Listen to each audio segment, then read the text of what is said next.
जो कल लिखा था उसको नोट से कंटिन्यू करना। कल हमने 2 लेक्चर्स पढ़े थे, दोनों लेक्चर्स में अपने बड़ी इंपॉर्टेंट चीज़ें अपने कवर की थी। सबसे पहली चीज़ अपने पास क्या थी, YDSE पढ़ा था हमने फर्स्ट लेक्चर में, दूसरे लेक्चर में हमने फ्रिंज विड्थ पढ़ा था। दोनों बड़े इंपॉर्टेंट लेक्चर्स थे बच्चे, और आज हम कंटिन्यू कर रहे हैं इसी में नोट पॉइंट के साथ। When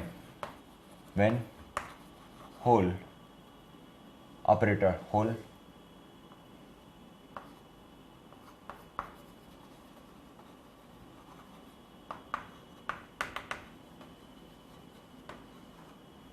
when whole apparatus is immersed in the water,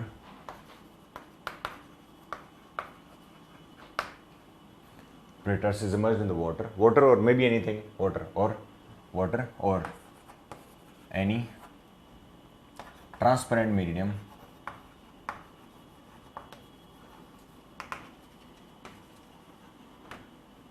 when whole apparatus is immersed in the water or any transparent medium, then fringe width decreases. Then fringe width decreases. fringe width क्या होगी इसकी, decrease होगी। कैसे होगा उस चीज़ की बात करते हैं अपन। तो beta dash will be equal to beta upon mu. Beta जो डिक्रीज होगा 1 अपॉन म्यू से डिक्रीज होगा। Mu is the refractive index.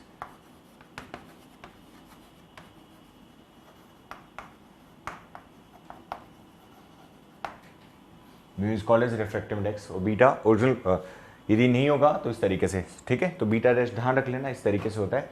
अच्छा, हम इसी के अलावा ये अपने पास फर्स्ट पॉइंट था। उसके बाद होता है एंगुलर विड्थ कितना होता है अपने पास। किसकी बात कर रहा हूँ मैं, एंगुलर विड्थ की। सो एक तो अपने फ्रिंज विड्थ क्या पढ़ा,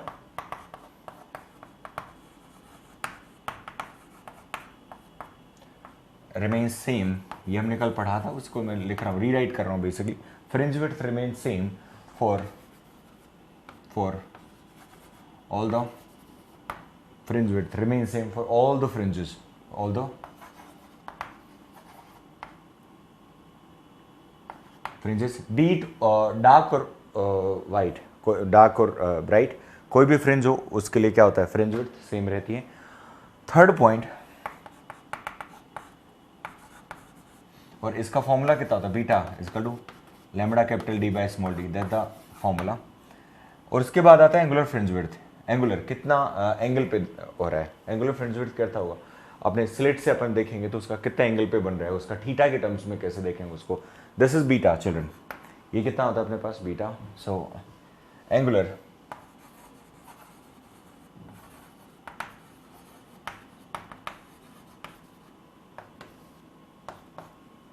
angular fringe width is theta, right. So इसका डेफिनेशन होगा अपने पास, ratio of fringe width and separation between angular fringe width, ratio of fringe width and separation, ratio of fringe width and separation between slit and screen। क्यों होगा देखिए, तक मैं इसको डिपेक्ट करके बता रहा हूँ किस तरीके से। थीटा देख रहे हैं अपन, एक पोजीशन अलग चीज़ होती है, वो भी मैं बता रहा हूँ, उनमें दोनों में डिफरेंस किस तरीके का, ध्यान देना उस चीज़ को। यहाँ पे फ्रिंज बन रही है सपोजिटली फ्रिंज, तो इसका विड्थ कितना है, ये एंगल कितना होगा, this distance is taken as D, this distance is taken as E, और ये वाला जो डिस्टेंस है ये कितना आ जाएगा अपने पास, ये कितना होता है, बीटा होता ही नहीं होता। ये डार्क बन रहा है, चलो यहाँ पे क्या हो गया, ये n-1 डार्क थी और ये nth डार्क है यहाँ पर, तो n-1 और n डार्क के बीच में अपने पास क्या आएगा, ब्राइट। ये ब्राइट फ्रिंज बनेगी और ब्राइट का ये ब्राइट फ्रिंज बनेगी और बीटा होगा वैल्यू, होगा नहीं होगा, होगा नहीं होगा। सो ये beta is the width of bright, nth और n-1 डार्क के बीच में क्या होगा, ब्राइट फ्रिंज होगी। सो इस थीटा को क्या बोलूँगा बेटा मैं, theta is equal to angular width कैसे देते हैं, theta is equal to basically tan theta होता है, टेन थीटा को हम थीटा से लिखते हैं which is perpendicular upon base. So theta is equal to perpendicular कितना आ जाएगा अपने पास, परपेंडिकुलर किसके इक्वल होगा बेटा, beta upon base is equal to D. So theta beta की वैल्यू कितना आ जाएगा, capital D lambda D by D, capital D से डी कट गया,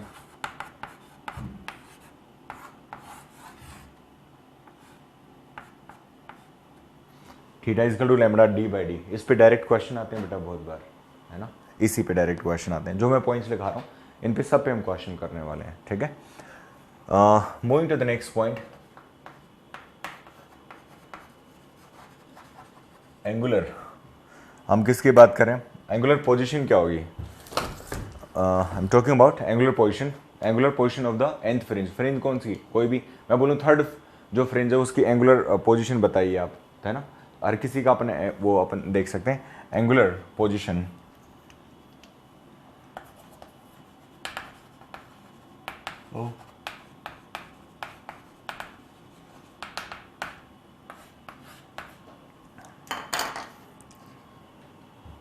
angular position of nth fringe would be,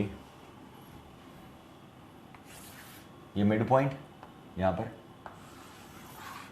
जिसको ओ बोला था अपन ने, ये यहाँ पे मिड पॉइंट था, और कोई एंगुलर पोजीशन कोई भी फ्रिंज है उसका ये वाला डिस्टेंस कितना आएगा, एक्स एन आएगा ही नहीं आएगा, ब्राइट है डार्क है क्या है हमें नहीं पता। आप बोलोगे फिफ्थ ब्राइट की बताओ आप एंगुलर पोजीशन क्या होगा, तो थीटा किसके रेस्पेक्ट में लेते हैं, डी के रेस्पेक्ट में, और ये कितना आ जाएगा अपने पास, कैपिटल डी, आएगा नहीं आएगा। तो एक्स एनथ का किसके रेस्पेक्ट में अपन देख रहे हैं, ये तो पोजीशन बता रहा है, जो भी पोजीशन आप फिफ्थ ब्राइट बोल रहे हो, सिक्स डार्क बोल रहे हो, कुछ भी कोई भी ब्राइट, उसका डिस्टेंस कितना होगा, this is called as the position. इसको अपन नॉर्मल जैसे एक्स एन ब्राइट अपन कल पढ़ रहे थे, अपन कल वाली क्लास में एक्स एन ब्राइट और उनकी बात करेंगे। सो टेन थीटा किसके इक्वल आएगा बेटा, tan theta is equal to perpendicular upon base, that is equal to tan theta. Any doubt, tan theta is equal to X N upon D, I hope you do not have any doubt in this. So this is equal to tan theta. So this is the position, right. So यदि अपन slit कोई भी जा रहा है उसमें, NCERT में भी ये चीज़ दी हुई है, and I will just give you the reference for that. तो ये अपने पास पोजीशन आ गया, इसको छोड़ो। नेक्स्ट पॉइंट अपने पास क्या आएगा, when when glass slab of refractive index mu n and thickness T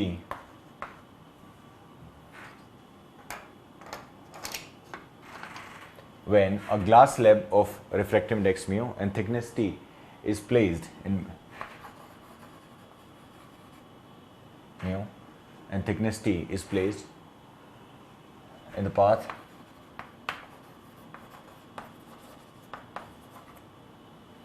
thickness T in the path of the wave.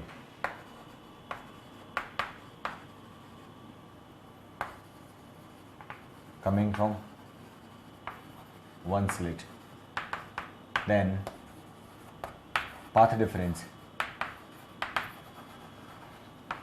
एक तो सीधा सीधा जा रहा था अभी तक, है दो स्लिट होती हैं,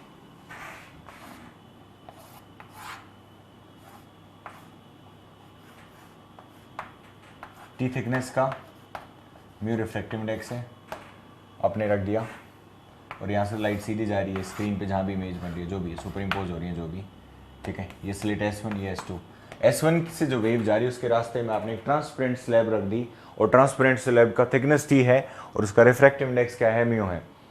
समझ आ गया, म्यू क्या होगा उसका, रिफ्रैक्टिव इंडेक्स, क्योंकि ट्रांसपेरेंट है तो रिफ्रैक्टिव इंडेक्स तो होगा ही होगा, ठीक है। और उसका थिकनेस क्या ले लिया आपने, T, थिकनेस क्या है अपने पास, T।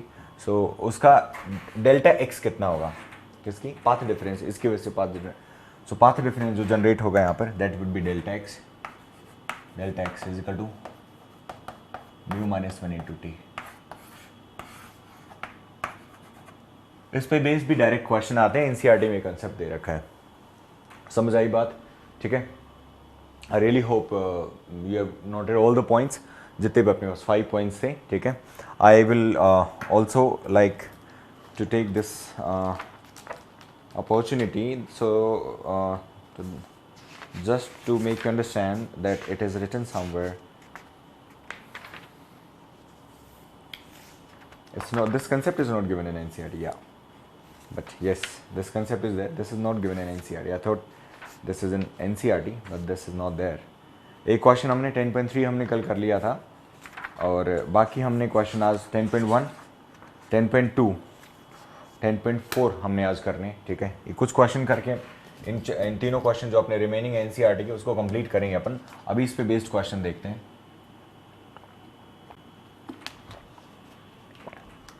एक कंसेप्ट और आता है, जेई में क्वेश्चन आते हैं, नीट में भी आते हैं उससे बेस्ड, कि नंबर ऑफ फ्रिंजेस में क्या चेंज होगा, उसका भी फॉर्मूला आता है n/n-1 बीटा, ठीक है। नंबर ऑफ फ्रिंजेस में चेंज होता है, but that's not there in the syllabus. Maximum जो मैं पढ़ा रहा हूँ आपको, वो कुछ इस तरीके से पढ़ाया जा रहा है कि जो मैक्स टू मैक्स कितना आपके पास क्वेश्चन आ सकता है, हम उसकी बात कर रहे हैं, है ना। मैक्स टू मैक्स इस लेवल का क्वेश्चन आ सकता है, उतना ही अपन देख रहे हैं, और उसके अकॉर्डिंग ये वैल्यू है, ठीक है। So now what do we have,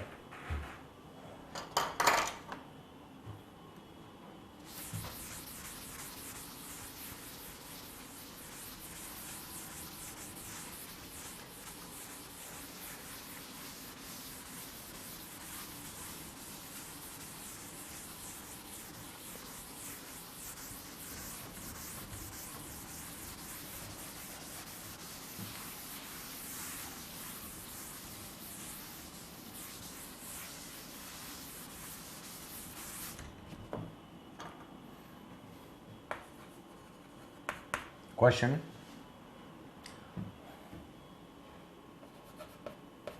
light of 4000 angstrom is used, a light of monochromatic light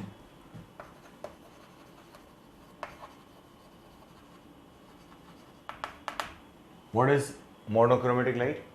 mono means single source से निकलती है बेटा, एस इस स्लिट से निकली, ये लाइट को दो पार्ट में डिवाइड करा, ये तो लाइट जा रही है ना दोनों में, जा नहीं जा रहा, तो ये मोनोक्रोमेटिक सोर्स बोलते हैं बेटा, ठीक है।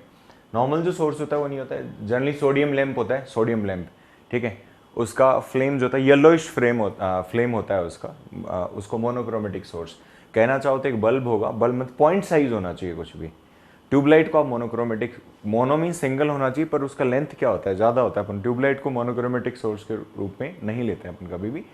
मोनोक्रोमेटिक सोर्स अपन लेंगे, किसको लेंगे बेटा, हम बल्ब की बात करें तो वो बल्ब छोटा होता है और फ्लेम की तरह इस तरीके से जलता है कि सामने अपन रख के उसी लाइट को अपन वो कर रहे हैं, दो पार्ट में डिवाइड कर रहे हैं। लाइट से तो कर नहीं पाएंगे अपन, ठीक है, क्योंकि लाइट को अपन उस सेम लाइट को दो पार्ट में बांटना है, कि जिससे कि हम उनको क्या बोलते हैं, बोल सकें अपन, क्या बोल सकें उनको, sir these are coherent sources, क्या बोल सकते हैं अपन इनको, coherent sources. So that's how, तो उसको अपन क्या बोलते हैं, monochromatic source of light of 4000 angstrom is used in YDSE, in YDSE where separation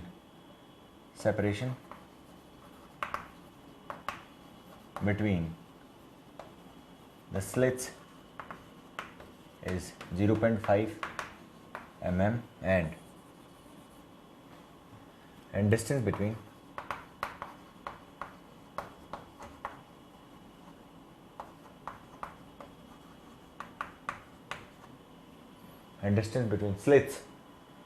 slits and screen is 2 centimeter. Find fringe width. Second part क्या बोल रहा हूँ मैं, फ्रिंज विड्थ तो चलो अच्छी बात है, ढूंढना है हमें।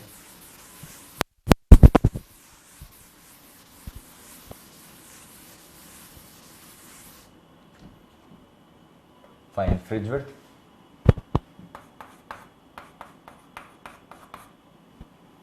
दूसरा फ्रिंज विड्थ के अलावा बीटा,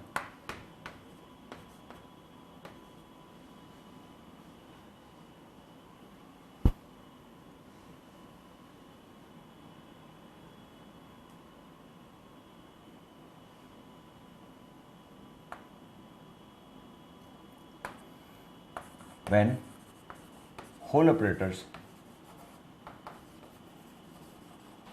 is immersed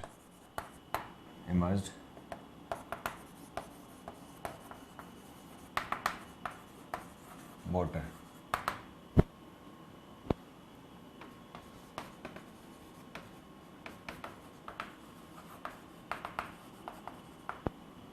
ठीक है, क्या होगा? Fine fringe width. पूरा ऑपरेटर को अपने किसमें, पानी में डुबो दिया इसको, अब अपन को फ्रिंज विड्थ चाहिए। Therefore, what will happen here? What is given to us? Answer. Lambda is given to us as 4000 angstrom. Slit is where the separation between the slit is 0.5 mm. 0.5 mm is small d. 0.5 mm.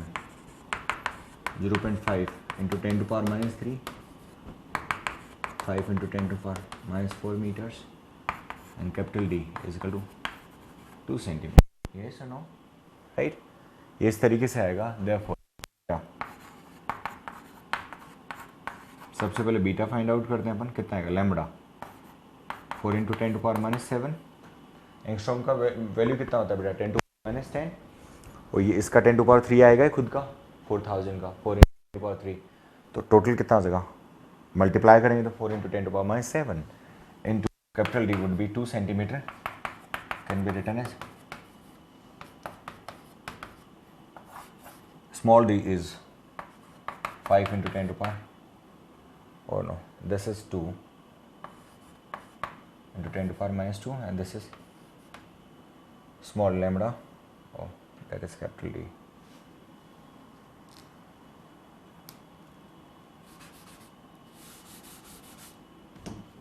Two into 10 to power minus 2,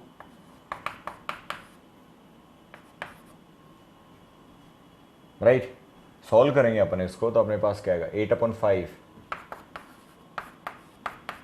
into 10 to power minus 4 ऊपर गया तो 10 to power minus 5 बचेगा। That's the value of beta we have, 8/5 into 10 to power minus 10 to power minus 5 metres. Okay, ये इतना आ गया। Beta का value हमें यहाँ तक मिल गया। So when immersed in water, this is the second case.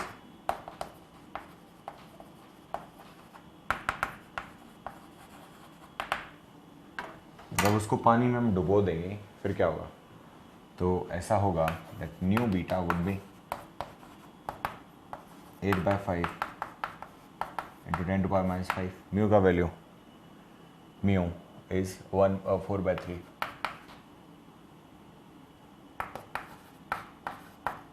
8/5 into 3/4, 3 ऊपर चला गया 4,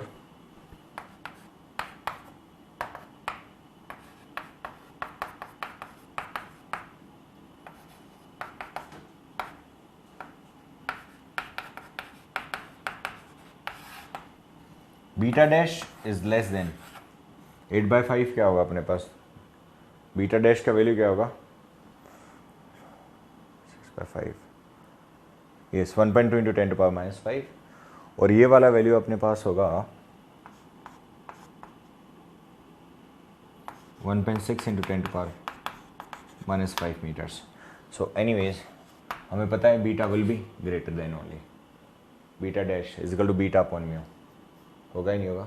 that's how it is. So that's the question number 1 in this.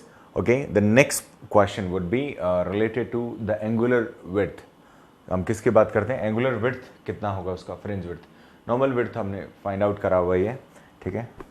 We can use the same values and we can find out the angular width, है ना। Next question में या दूसरी value ले लेते हैं, उससे फ़र्क नहीं पड़ेगा बेटा, but still it's your choice. I mean whatever is the given in the question we can always use that and go ahead.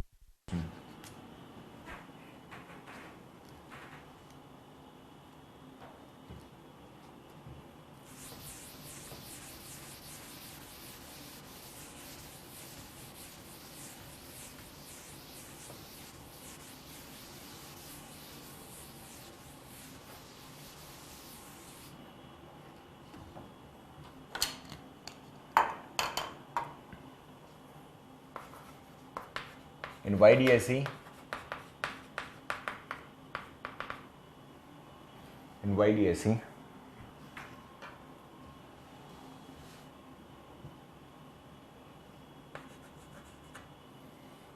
in YDSE,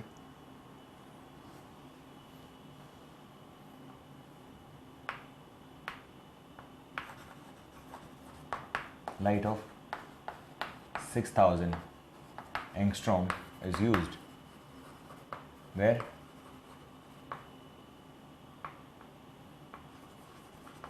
separation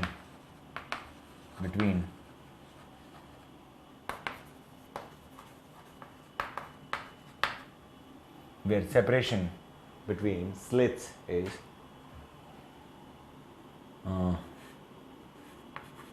2 mm. Find angular width.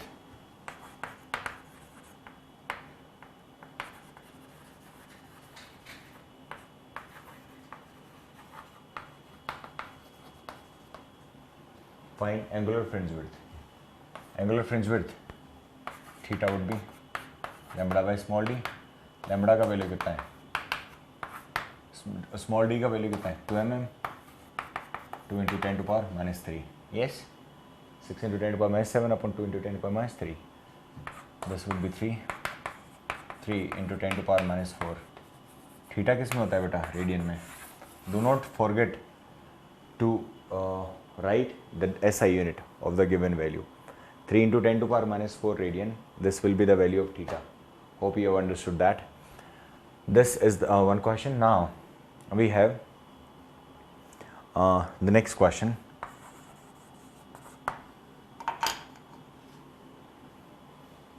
Next उसमें अपन बात करें. So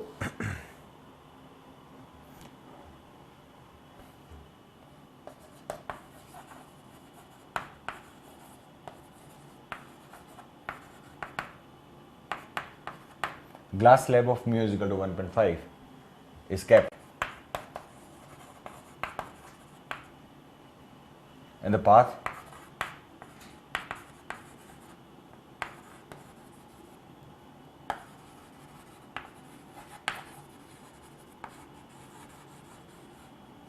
coherent source in YDSE. In YDSE, ठीक है. Coherent source means S1 और S2 दोनों के दोनों क्या होंगे, कोहेरेंट होंगे. From the coherent source in YDSE, fine. Thickness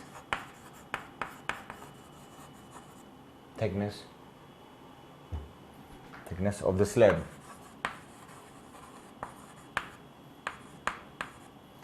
is 5 centimetre. Slab is 5 centimetre तो नहीं, 2 सेंटीमीटर कर देता हूँ उसको, ज़्यादा हो जाएगा. 2, this is 2 centimetre. What will be the path difference?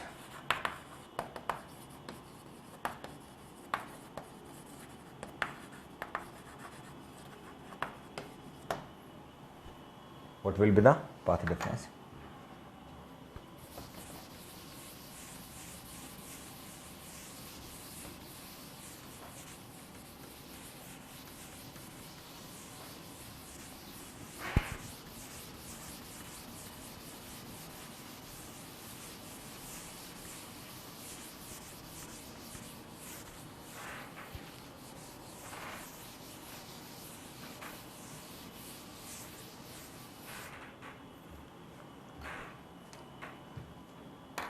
So delta x, this is the formula which we use here. Path difference आएगा तो path difference delta x, mu का वैल्यू कितना होता है 1.5 minus 2 centimetre. 1.5 minus 1 0.5.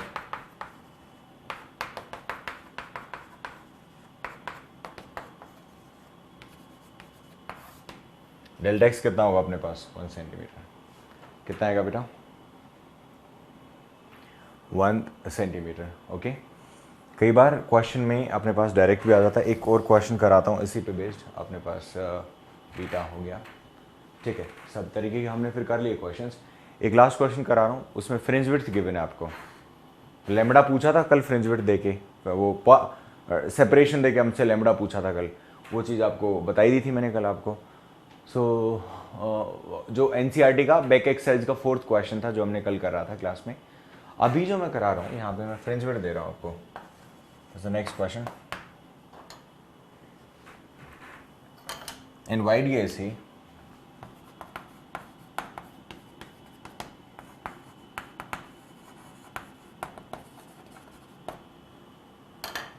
YDSE fringe width is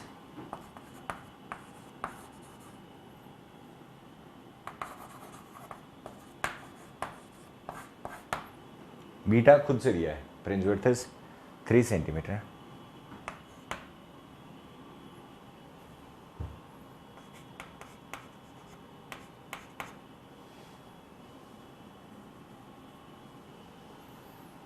And YDSE fringe width is 3 mm. Find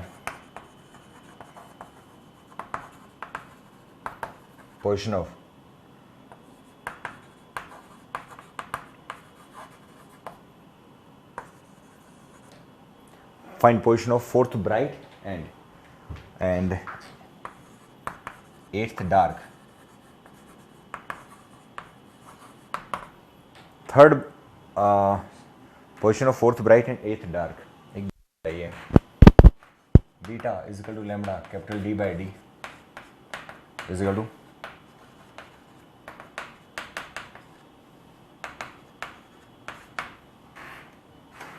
yes और no 3 into 10⁻³ metres होगा नहीं होगा। उसके बाद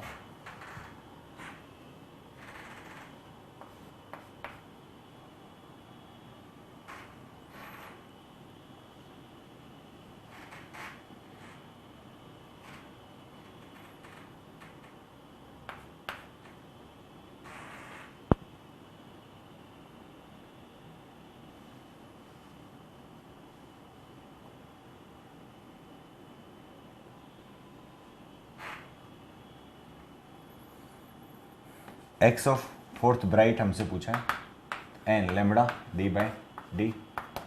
फोर्थ ब्राइट मीन्स एन की जगह क्या लिखना पड़ेगा हमें, फोर्थ ब्राइट ले रहे हैं तो, है ना, fourth bright n lambda D by D। Fourth lambda D by D की वैल्यू कितनी है 3 mm। मिड पॉइंट है 0 O, जिससे बोलते O के रेस्पेक्ट में 12 सेंटीमीटर पे फोर्थ ब्राइट मिलेगी आपको। ठीक है, वैल्यूज डायरेक्ट पुट करिए। Now 8th dark, 8th dark कहां पे मिलेगा बेटा 2n-1 lambda D by 2D। 8th dark लेना है ना, फोर्थ ब्राइट से तो आगे मिलेगी, फोर्थ ब्राइट फिर 5th dark 5th bright and so on. ठीक है, तो ज़्यादा आएगा या आएगा, कम आ जाए तो बेटा हाथ खड़े कर लेना। 2 एन का वैल्यू कितना है 8th,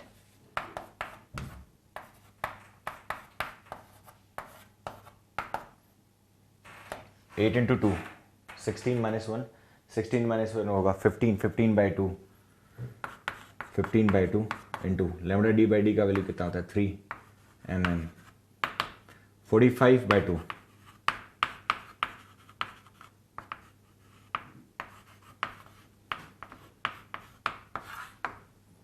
45 by 2 22.5 mm होगा ही नहीं होगा। That is the value of x 8th dark. Understood? I hope you have understood. So this is about fourth bright and 8th dark. ये अपने पास यहाँ से क्वेश्चन था एनसीईआरटी की इस टॉपिक। डीएससी मैंने अपनी तरफ से आज कंप्लीट कर दिया यहाँ तक। अब जो एनसीईआरटी के क्वेश्चन बच रहे हैं 3, उन क्वेश्चन को करके then we are moving to the next, that is next point is next जो अपने पास टॉपिक है, मेजर टॉपिक है डिफरेक्शन है। YDSE जैसे था ऐसा ही, पर इतना लॉन्ग नहीं है। That will be, I think will be able to complete that in two lectures. So we have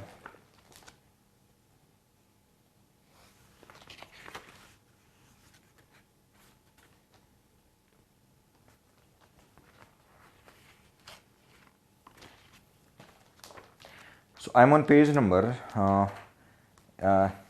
this is related to, yes, Doppler effect we did not study there। Doppler effect 11th में आपने पढ़ा होगा, उस पर based question है। क्योंकि आगे बढ़ने से पहले इसको भी कर लेते हैं अपन, जो fraction change in frequency fractional change in frequency is equal to, क्योंकि लाइट आ रही है जा रही है, तो फ्रीक्वेंसी फ्रीक्वेंसी का फ्रैक्शनल चेंज क्या होगा कि अपन ने मीडियम से तो देखो फ्रीक्वेंसी चेंज नहीं होती है, अपन जब डिस्टेंस ट्रेवल करते हैं या क्या होगा तब अपने पास चेंज होगा। हेंस फोर्थ इसी टॉपिक में अपने पास जो डॉपलर इफेक्ट है एनसीईआरटी में, ये वहाँ अपने साउंड से रिलेटेड पढ़ा था 11th में, वेव्स में जो सबसे लास्ट टॉपिक था 11th का सिलेबस का सबसे लास्ट टॉपिक है। इनफैक्ट 15 चैप्टर और 15 चैप्टर में सबसे लास्ट टॉपिक क्या था, डॉपलर। तो डॉपलर में क्या पढ़ा था अपने कि जो इंजन हम खड़े हैं, ऑब्जर्वर खड़ा हुआ है और सोर्स आ रहा है, ट्रेन अपनी तरफ आ रही है, ट्रेन दूर जा रही है या मैं ट्रेन से दूर जा रहा हूँ, ट्रेन पीछे है मैं आगे चल रहा हूँ, हम दोनों एक दूसरे की, ट्रेन और ऑब्जर्वर एक दूसरे के आमने सामने जा रहे हैं, यूँ सीधे एक दूसरे को अप्रोच कर रहे हैं, ठीक है, या पैरेलल चल रहे हैं, तो किस तरीके से फ्रीक्वेंसी चेंज होगी वो चीज़ पढ़ी थी हमने वहाँ पर। यहाँ पे थोड़ा सा डिफरेंट है, यहाँ हम लाइट के टर्म्स में पढ़ रहे हैं, यहाँ पे बात एनर्जी की कर रहे हैं, एनर्जी एनर्जी होती है बेटा, उसमें कोई प्लस माइनस नहीं होता। देयरफॉर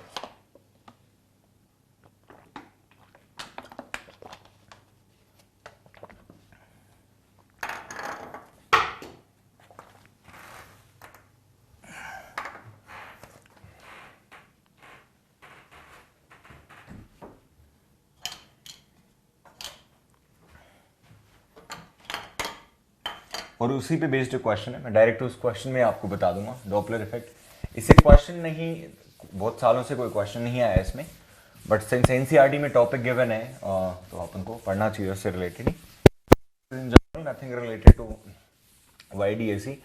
जो वेव के बारे में पढ़ा था, वेव फ्रंट के बारे में पढ़ा था, उससे रिलेटेड टॉपिक है और एनसीईआरटी में उस पे बेस्ड एग्जांपल दे रखा है, क्योंकि हाइगेंस थ्योरी तो कंप्लीटली थ्योरेटिकल टॉपिक है, उससे तो कोई क्वेश्चन ऐसा होता नहीं है यदि अपन क्वेश्चन की बात करें तो। So here we have example,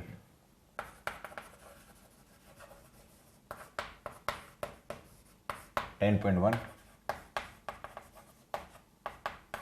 this from NCERT.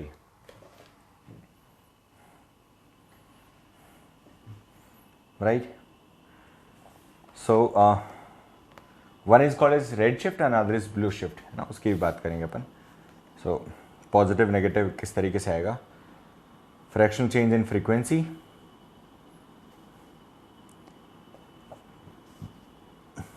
what speed should a galaxy move with respect to us so that sodium line of 589 nanometer is observed at 589.6 nanometer। Change होगा नहीं होगा,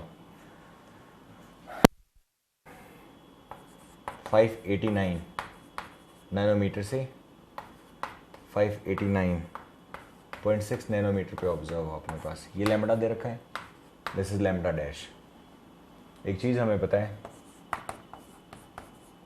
new is equal to c upon lambda, lambda change हो रहा है, सी तो constant रहेगा, new भी तो चेंज होगा ना, okay. So nu is equal to c upon lambda, inversely proportional, ठीक है।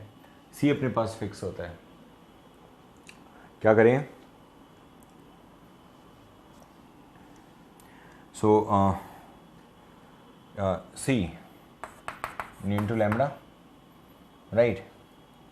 सो डेल्टा लैम्बडा कितना आएगा अपने पास, 589.6, delta lambda would be lambda dash minus lambda, 586 minus 589,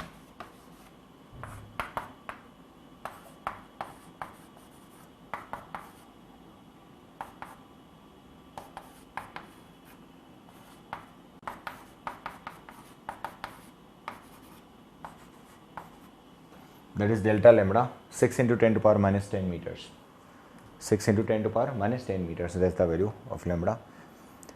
So using this delta nu किसके इक्वल होगा,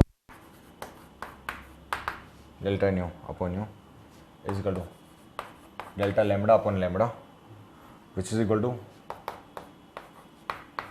ये जो सैटेलाइट घूम रहा है वो तो अपने चारों तरफ ही घूमेगा ना, क्या घूमेगा अपने चारों तरफ, होगा ही नहीं होगा। सो उसका न्यू कितना आएगा, that would B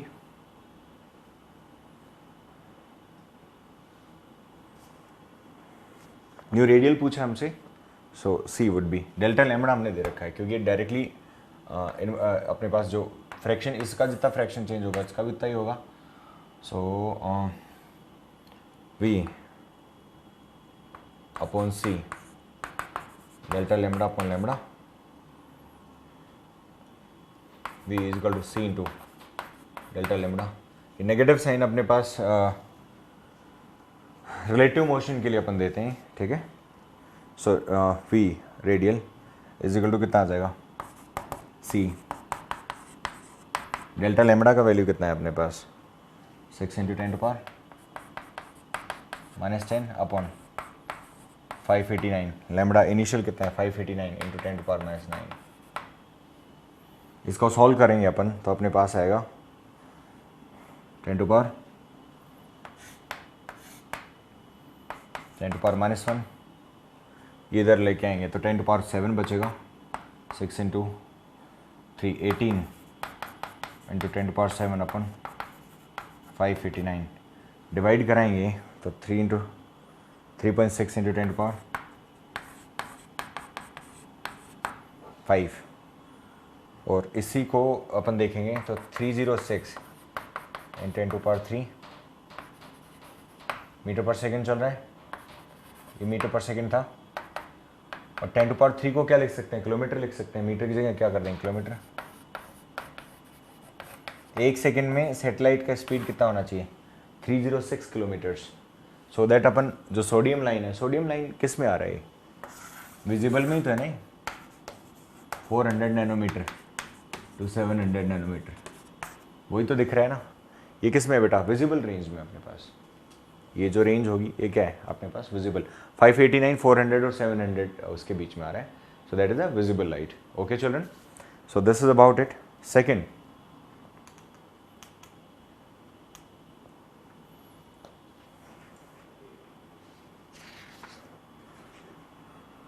example 10.2. Next example is 10.2 and it says when monochromatic light is incident on a surface separating two media, reflected and refracted light both have the same frequency as incident frequency. Explain why. So उसमें क्या होगा, इसका reason क्या होता है कि जो monochromatic light is incident on a surface separating two media. Separating two media मतलब क्या होगा, उसमें लाइट आ रही है, रिफ्लेक्ट भी होगी और रिफ्रैक्ट भी हो गई, दो तरीके से, ठीक है। और जो लाइट रिफ्रैक्ट और रिफ्लेक्ट हो रही है उसका दोनों का क्या होगा बेटा, सेम फ्रीक्वेंसी सेम है, क्योंकि किस पे डिपेंड करती है, सोर्स पे डिपेंड करती है। और एनसीईआरटी में अपने पास जो इसी का एक्सप्लेनेशन लिखा हुआ है, that interaction of incident light with atomic constituents of matter, atoms may be viewed as oscillators which take up the frequency of fractional agency light, causing forced oscillations. The frequency of light emitted by a charged oscillator equals to the frequency of oscillation. Thus the frequency of the scattered light equals the frequency of incident light. बहुत ज़्यादा technical में उसमें दे रखा है, उस ऐसा answer नहीं लिखना आपने, क्योंकि अब नहीं समझ नहीं आएगा लिखते वक्त। क्या लिखेंगे आप, ये फ्रीक्वेंसी किस पे डिपेंड करती है, on the incident light. Frequency depends on the incident light. Next is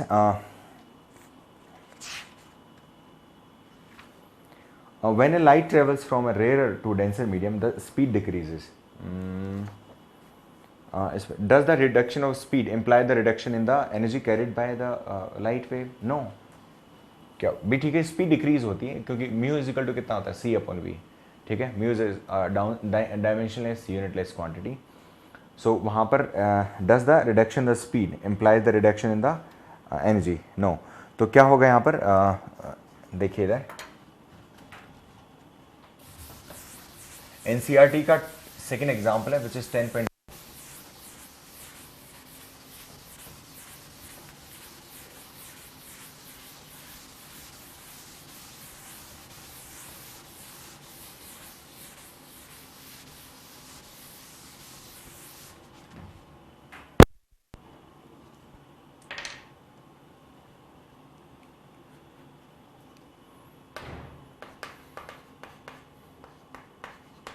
B part, ठीक है। जा रहे हैं अपन, रेडियर टू डेंसर बोल रहा है मैं, रेडियर टू डेंसर। स्पीड क्या होगा,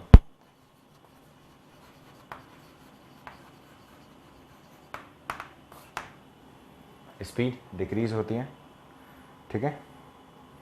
सो does the reduction of speed implies the reduction in the energy carried by the light wave? So as we know, intensity is directly proportional to amplitude का whole square, और intensity is equal to energy upon area into time.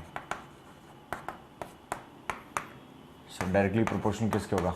Energy directly proportional to intensity, intensity directly proportional to amplitude. तो इस पर कोई reduction नहीं होता क्योंकि intensity ये तो डिक्रीज हो नहीं होती।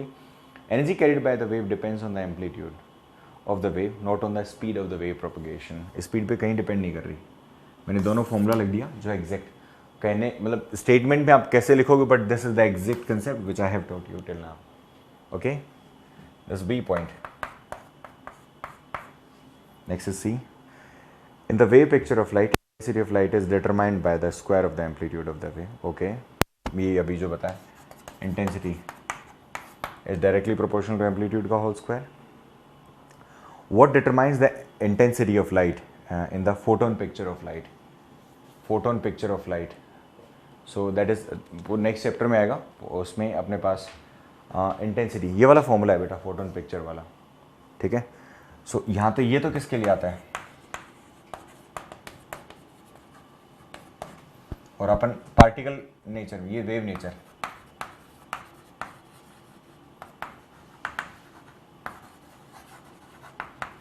वेव नेचर ऑफ लाइट हमने पढ़ा, तो intensity is directly proportional I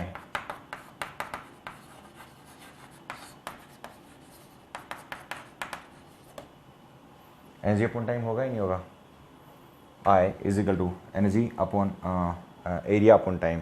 this is particle nature.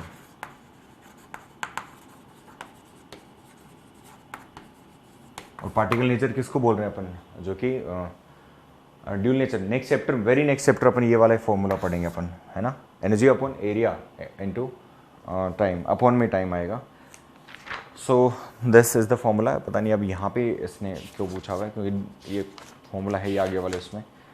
फिर अपने पास 10.4 बचता है। 10.4 में अपने पास देखो सीधे सीधे अपने पास क्वेश्चन दे रखे हैं इसमें। 10.4 को भी कर लेते हैं, सो दैट एनसीईआरटी यहाँ तक हम कंप्लीट कर चुके होंगे।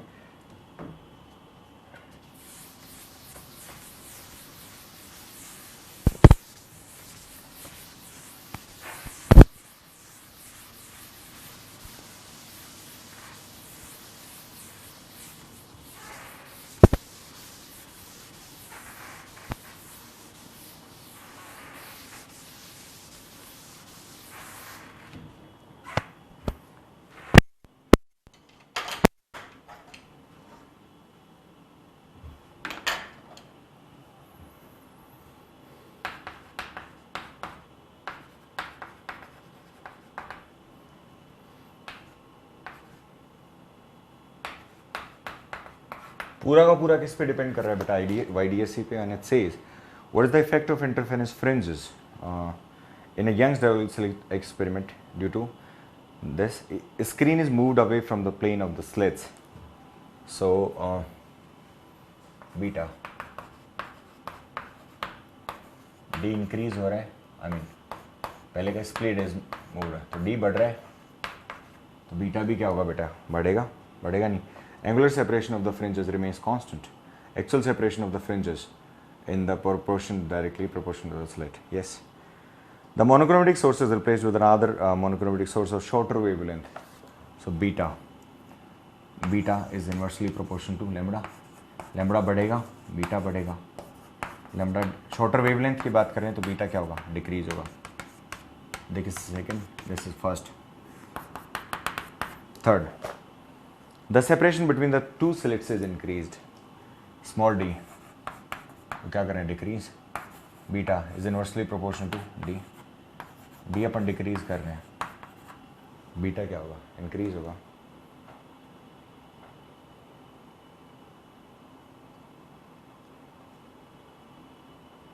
So slit is moved closer to the double slit plane. Source slit is moved closer to the double slit plane. पास में लेके आ रहे हैं अपन उसको, तो प्लेन यहाँ पे डी, तो बीटा क्या होगा बेटा, कम होगा। जितना उसको स्लिट को, स्क्रीन को ज़्यादा पास लेके आ गए अपन स्लिट के, तो क्या होगा, कम होगा। ये वाला फॉर्मूला लगेगा direct, that beta is directly proportional to capital D. Okay, the width of the slit is increased. इस केस में क्या होगा बेटा, ई जो पॉइंट है, जब स्लिट, तो फ्रिंज पैटर्न क्या हो जाएंगे बेटा, वो लेस हो जाएंगे और शार्प नहीं बनते हो कभी भी। जितना अपन को दिखता है ना ब्राइट एकदम वाइट, मतलब ब्लैक वाइट है ना, ऑल्टरनेट पैटर्न्स, तो वैसे नहीं बनते। Monochromatic sources represent the source of white light, ठीक है। तो इंटरफेरेंस पैटर्न अपने पास वाइट लाइट इनकरेक्टली अपने पास ओवरलैप्ड होते हैं, क्योंकि मोनोक्रोमेटिक क्यों यूज करते हैं, क्योंकि वाइट लाइट के अपने पास कॉम्पोनेंट होते हैं। वाइट लाइट किस में चेंज आता है बेटा, विबग्योर। अब ये विबग्योर भी आपस में ओवरलैप होंगे, तो आपके पास ब्राइट और डार्क फ्रिंजेस बनने का तो मतलब ही नहीं है। इसलिए अपन कौन सा यूज करते हैं बेटा,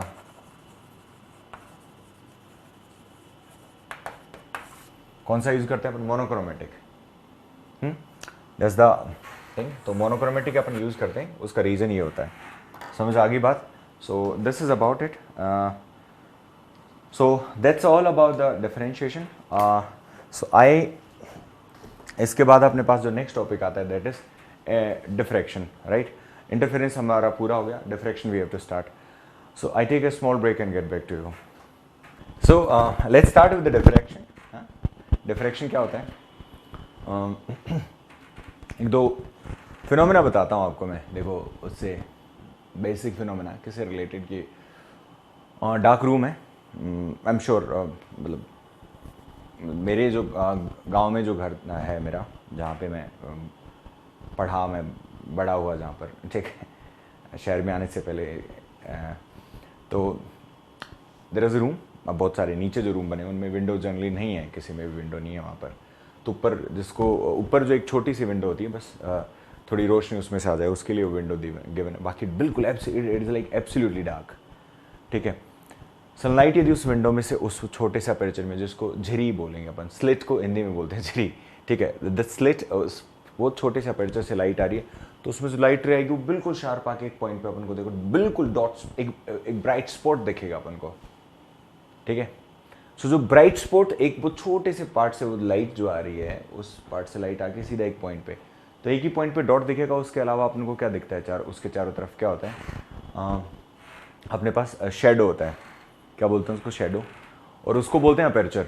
क्या बोलते हैं उसको, अपर्चर, ठीक है। एक अपर्चर होता है, एब्स्ट्रैक्शन अपन उसके बाद ऑब्स्टिकल बोल सकते हैं उसको, एब्स्ट्रैक्शन बोल सकते हैं उसको, रोकने वाली कोई भी चीज़।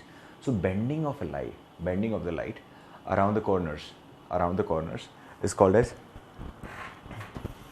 bending of light is called as around the corners of aperture or maybe any obstacle is called as diffraction. That's the simplest definition of this.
Diffraction.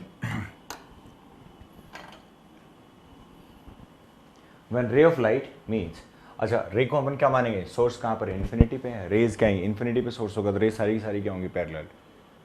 Just focus on the basic of diffraction today. कुछ चीज़ें हमने already पढ़ी हुई हैं, कुछ चीज़ें हमें already आएंगी, ठीक है। क्योंकि टॉपिक यहाँ पे कोई सुपरपोजिशन नहीं होता है। दिखने में ऐसा लग सकता है आपको दोनों सर एक जैसे तो टॉपिक हैं दोनों, क्योंकि लाइट अपन स्लिट से पास करा रहे हैं। S1 और S2 वहाँ दोनों सोर्स की तरह बिहेव करते थे, जिनको हम स्लिट बोलते थे। यहाँ पर एक सिंगल स्लिट होगा जिसमें से लाइट पास होगी, ठीक है। तो उसको बोलते हैं अपन सिंगल स्लिट एक्सपेरिमेंट, यहाँ पे जो पढ़ेंगे उसको। So diffraction of light, how do we differentiate है diffraction of light. It's diffraction when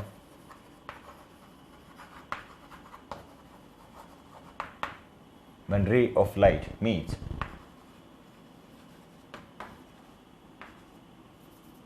an obstacle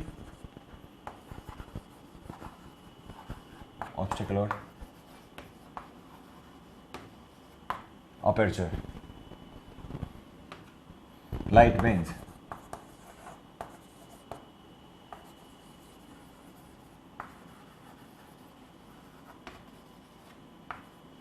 light bends around the corners.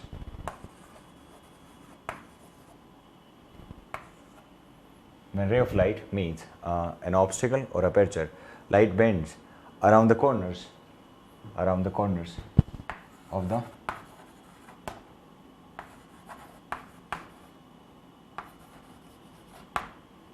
aperture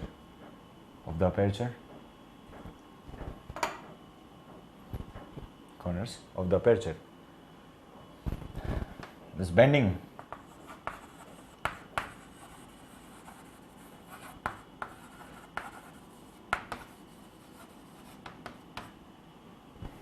of the light is called as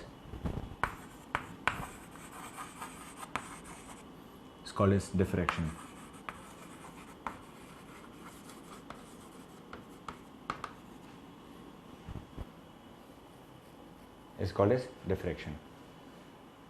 Right?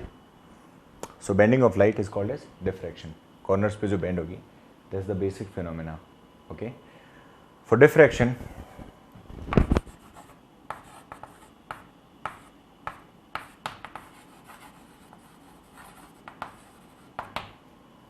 क्या खास बात है यहाँ पर? For diffraction, क्या होगा बेटा? For diffraction, size of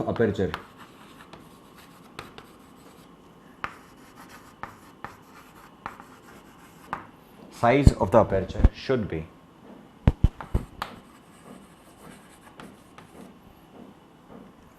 for diffraction, size of the aperture should be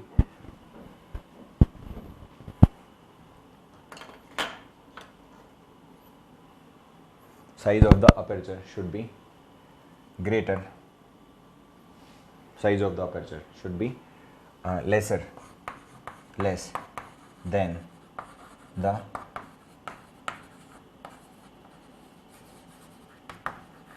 wavelength of the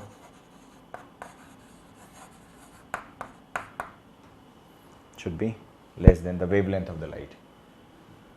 समझ आई बात? Wavelength of the light. So ray of light meets an obstacle and aperture. Light bends around the corners of the aperture, right? And A क्या होगा? Aperture.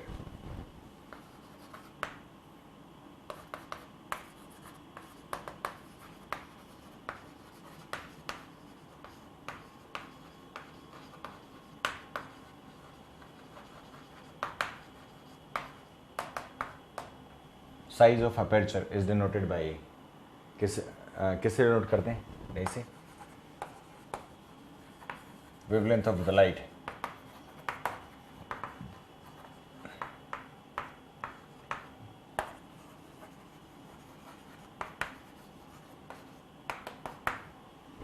और condition क्या है? A is greater than, A is less than, तभी bend होगा. ठीक है, नहीं तो बेंड होगा ही नहीं. देखो यहाँ पर अपने पास डिफरेंट कंडीशंस आती हैं, 2-3. वो कंडीशंस क्या हैं देखिए इधर.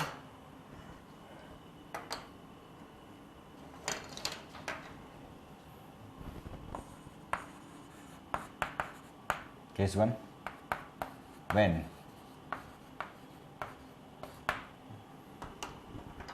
ए किससे बड़ा है? साइज ऑफ अपर्चर लैम्बडा से बड़ा हो, देन व्हाट विल हैपन?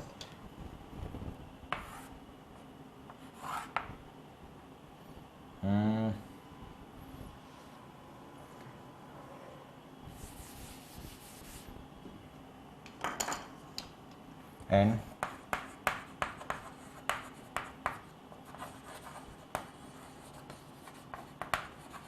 ये मैंने लिखा नहीं, बताया था मैंने. Source is placed at infinity.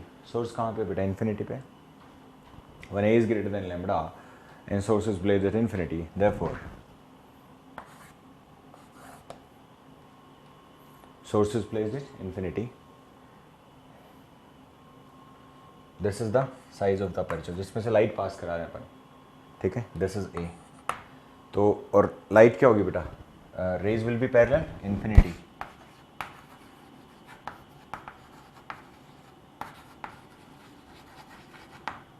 ठीक है, सो पैरेलल रेज कैसे जाती हैं? रेज के टर्म्स में तो अपन यूज शो करेंगे अपने इसको, दीज आर द रेज. तो यदि ऐसा होगा तो क्योंकि अपर्चर बहुत बड़ा है, तो अपर्चर का मतलब रूम में विंडो बड़ी वाली लगी हुई है, बहुत बड़ा है ना, सेम हाइट की विंडो लगी हुई है. उस विंडो से तो सीधा आ जाएगा लाइट, आएगा नहीं आएगा, इस तरीके से आती है light. So rays will be parallel, तो उसमें अपने पास सीधी लाइट आती है. यहाँ पर क्या होगा? When a is greater than lambda, source is placed at infinity, so rays will be parallel. Rays के टर्म्स में शो करोगे तो कुछ ऐसा, ये हमें आता है ऑलरेडी, हमने पढ़ा हुआ है इस तरीके से. बट यहाँ पे रेज को कैसे शो करेंगे? यहाँ पर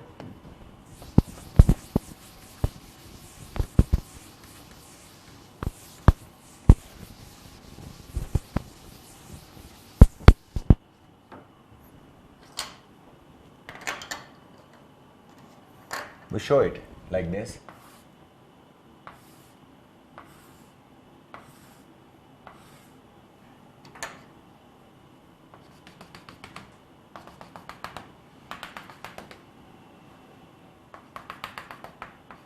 ये क्रेस्ट होगा, ट्रफ डॉट वाला ट्रफ है, क्रेस्ट ट्रफ इस तरीके से चलते हैं, ये चीज़ आपको पता ही है.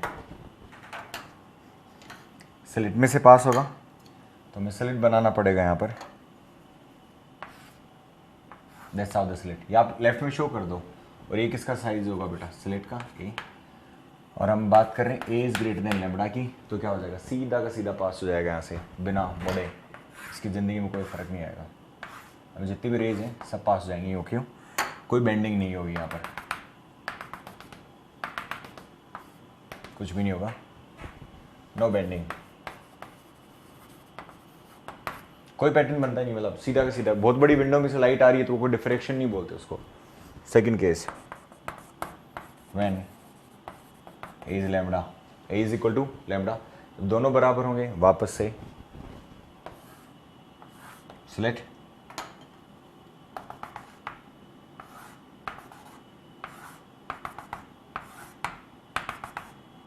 राइट. ये हल्की हल्की बेंड होती है जब इसके बाद निकलेगी, इससे कॉर्नर पे हल्के हल्के में.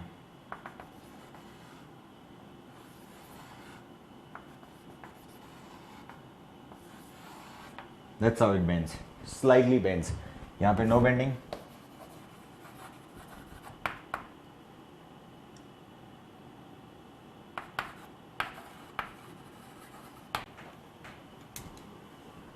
स्लाइटली क्या करेगी बेटा? बेंड करेगी. नेक्स्ट केस में क्या आएगा? स्लाइटली बेंड होने के बाद last case is third case. This is a is less then lambda, जो कि डिफ्रैक्शन शो करेगा. दिस द स्लिट, और लाइट जो जा रही है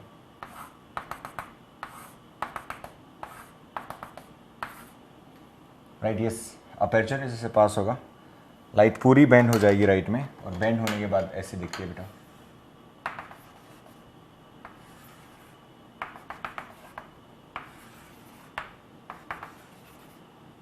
and this is called as bending of light. और ये अपने पास डिफ्रैक्शन पैटर्न शो करते हैं.